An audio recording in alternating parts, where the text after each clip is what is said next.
I worked there for 3 years. The gas station had an attached auto shop, but we rarely got overnight work, so I mostly helped people coming in for fuel during the night shift. Now and then, the day crew would leave a car for me to look at overnight.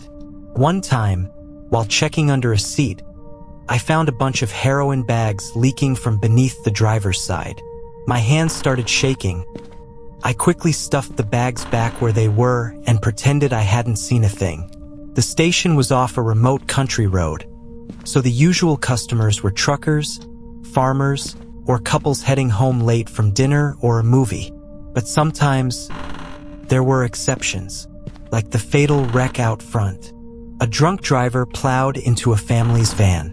I remember the fire, how it swallowed the whole vehicle in a blaze.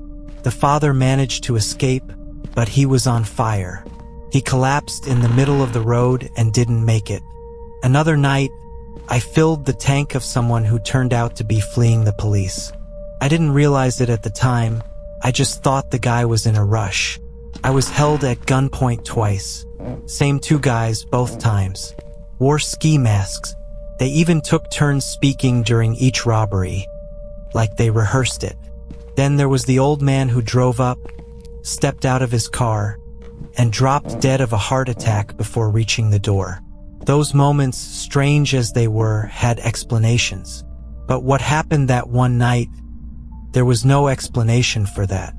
It was a little past 3 a.m. when I saw headlights rolling in. A 1966 Pontiac Bonneville coupe pulled up, trailing smoke from under the hood. The windows were fogged up from the inside, so I couldn't see who was driving. Instead of stopping at the pumps, the car glided past and rolled into the darkened auto shop. Its headlights lit the room like ghost lights. I headed over and flipped on the shop lights, but they only came on dimly. The driver's door creaked open just as I reached the car. The smell hit me first, like musty rags soaked in mildew and dust. The man who stepped out moved like his joints were made of sticks. He looked around 50, wore an old black flat-brimmed hat, and had long, unkempt hair with a streaked gray goatee. His skin was weathered, lined, and pale, and his sunken eyes were shadowed like he hadn't slept in days. "Check the engine. Check the oil," he muttered hoarsely, walking past me as he lit a match. The passenger door clicked shut and a woman stepped out. She looked around the same age, with slick, greasy hair that clung to her scalp. Her bangs were uneven, like she cut them herself in a moving car. Her eyes were just as hollow as the man's. Her face was caked in makeup, rouged cheeks, smeared blue eyeliner, red lipstick layered like stage paint. Even beneath the smudges, you could tell it was painted on thick. Then she smiled. God, I wish she hadn't. Her teeth were stained orange with black spots across them. Her gums were ash gray. She had only 6 teeth left on the top and bottom front rows. No molars, which I shouldn't have known. But she never stopped smiling. The moment she saw me, her lips stretched wide into a bizarre, almost inhuman grin, like a fishhook had yanked each corner downward. She spoke softly, her voice barely audible. I leaned in to hear her, but the closer I got, the fainter her voice seemed. Before I knew it, our faces were inches apart. Her breath hit me like a trash fire. Then I heard it, clear and urgent. "Don't go in the car." She pulled away, and behind the smile, I saw it in her eyes. Pure terror. "Marla," the man called out from the edge of the parking lot, where he'd wandered to smoke. Marla turned and started walking toward him, but kept looking back, still smiling, still terrified. I turned to the car, unsure what to do. I tried to pop the hood but couldn't find the release. The window on the driver's side was rolled down, so I reached through to search for the latch. I found it, pulled it, and the hood jumped. As I started pulling my arm back, I stopped. The window had been up when the guy drove in, and when he walked away. So how was it down? Then I glanced up and saw the rearview mirror. A boy was in the back seat, staring right at me. He sat still, buckled in the center seat. His face had a swirling scar, like someone I remembered from childhood. Johnny Simmons? A kid who'd been mauled by a dog and left with permanent facial injuries. The boy's face looked like that. Scarred. Smudged with what I hoped was dirt but looked more like something rotten. Same grime on his hands. He wore old denim overalls and a flannel shirt. His eyes locked onto mine with a hard, accusing glare, like he just caught me stealing something. I blurted, "Hey there, buddy. Just checking the engine. You and your, family will be on your way soon." The boy frowned and growled, "They're not my parents." Then he started making a weird sound. At first, I couldn't place it. Then it became clear he was laughing. But it wasn't normal laughter. It was like a stuttered inhale, broken and breathy.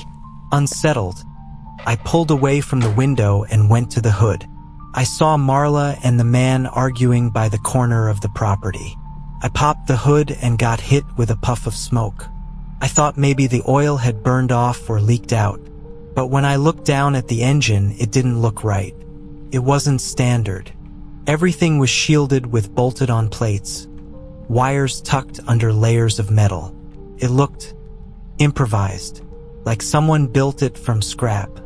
I found the dipstick, wiped it clean, and checked the oil. It was nearly dry, and the little oil left felt like sand. The car needed an oil change badly.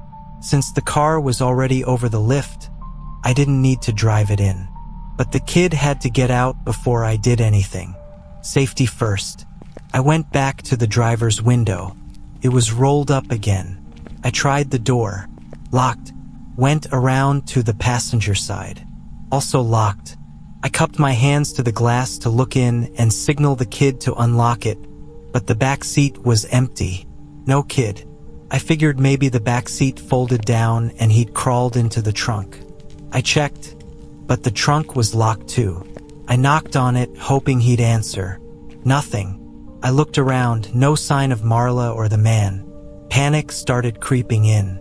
I decided I'd make an excuse about the lift being out of order and send them on their way. Then clank. A loud noise behind me. A wrench had fallen to the floor on the other side of the garage. I picked it up.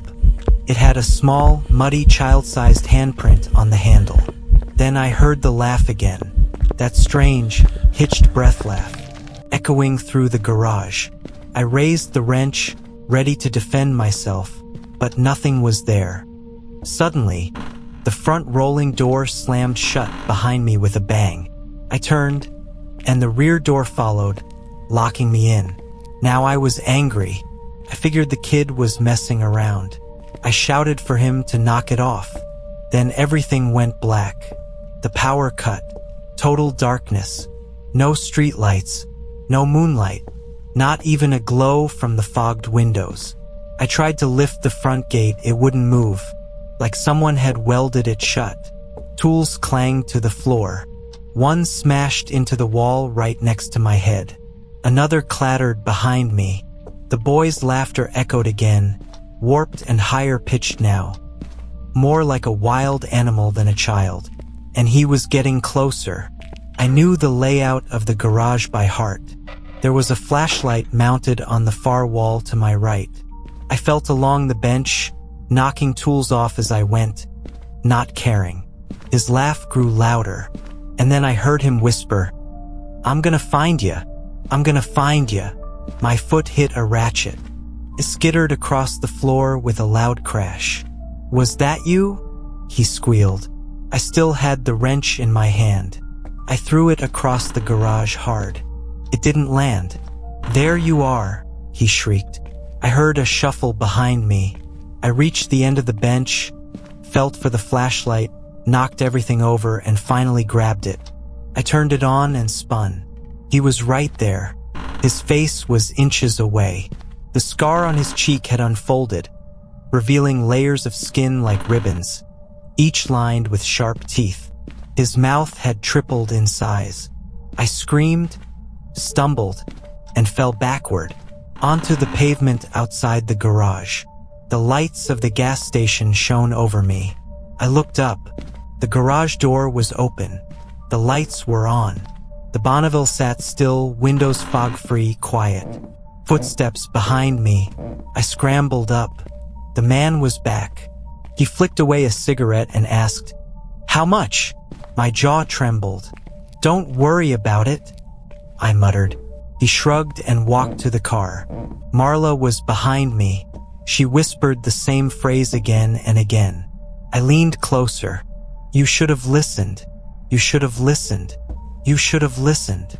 The man called her, and she went, smiling. But tears streaked her cheeks in dark, inky trails. They drove off. The windows were clear now. I saw the man staring forward. Marla still smiling, but her eyes pleaded. The back seat was empty. The boy was gone. I was so shaken. I locked up everything and drove for over an hour before pulling over. I called my boss and said I was sick. He wasn't happy. I didn't care. I never went back. I quit 2 weeks later, called in sick every shift. And now, every time someone laughs, I hear that same breathy, broken laugh. Every chuckle, every giggle, every damn laugh. It's his. And sometimes it turns into that high-pitched hyena sound. It's getting worse. And tonight, when I got home, there was a muddy, child-sized handprint on my apartment door handle. And another one on the inside.